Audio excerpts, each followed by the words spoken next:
Henry Purcell is probably the greatest composer of the English Baroque.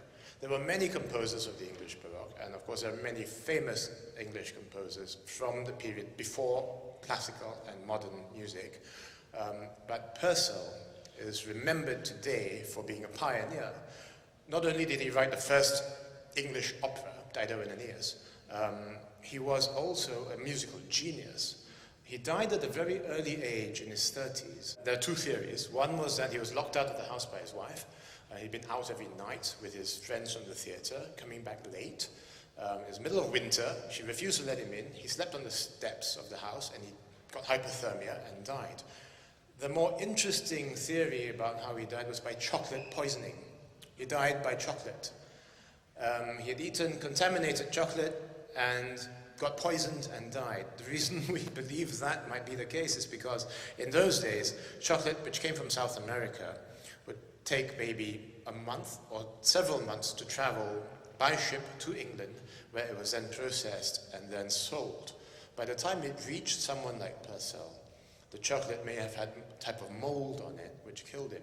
What we're going to do today is we're going to play a fantasia by Purcell, which he himself called three parts on a ground. He didn't call it a chaconne, he didn't call it fantasia, but it is, when you hear it, it will be distinctly the same type of music that you've just heard as played by de Lalonde, but it very quickly becomes something else. And it becomes a little bit strange and a little bit weird. I mentioned that Purcell was a great pioneer. He used music in the same way that jazz musicians use music today. If you listen to Purcell, there's some very strange notes and harmonies going on. Sometimes you hear what might sound to be blues and jazz in the Baroque, because Purcell would put a very strange note over a chord which you would not expect.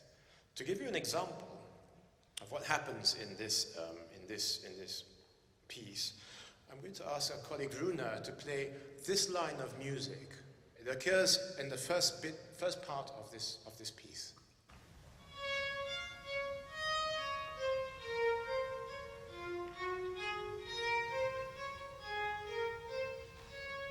Sounds very straightforward, sounds very pleasant and very nice.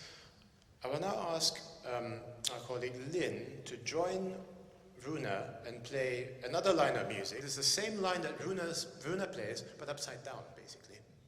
Every time Runa goes up, Lynn goes down. Every time, by the same number of steps. Every time Runa goes down, Lynn goes up by the same number of steps again.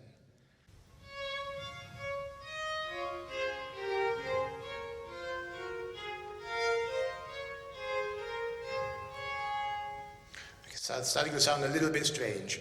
Now what I'd like to do is ask our colleague Kenneth to play yet another line with Runa. The way this works is that we take Runa's first line and we play it backwards. That's what Kenneth's going to do.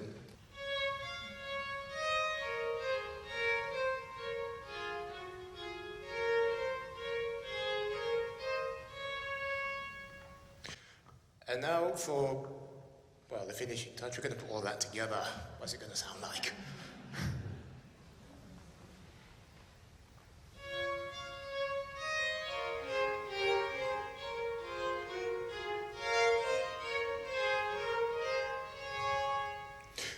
Remember what we were talking about just now, about the music of the spheres? This is a typical type of canon, but not the type of canon as what we know, row, row, row your boat gently down the stream, row, row, row your boat. It's not that type of canon. This canon works by going one direction, another line, another verse goes inverted, upside down, and yet another line goes backwards, all being played over the same repeating chaconne bass line. This same idea comes from the music of the spheres.